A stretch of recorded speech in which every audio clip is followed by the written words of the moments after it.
तारड़ साहब जो है उन्होंने तो शायरी झाड़ दी। उन्होंने ले दे करके जो भी अदालती फैसले पर तनकीद थी उसको एक शेर में भी समो दिया। शेर क्या है?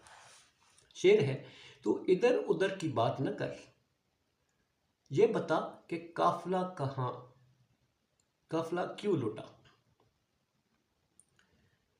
तू इधर उधर की बात न कर, ये बता कि काफिला क्यों लुटा।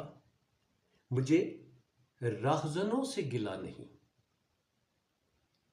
तेरी मनसफी का सवाल है। देख लें, इनको जवाब मैं देता हूं मासूमाना सा कि तारड़ साहब, बदकिस्मती ये है कि राहजन है रहबर यहां, हर मुसाफिर लुटेरा है। राहजन है रहबर यहां, हर मुसाफिर लुटेरा है।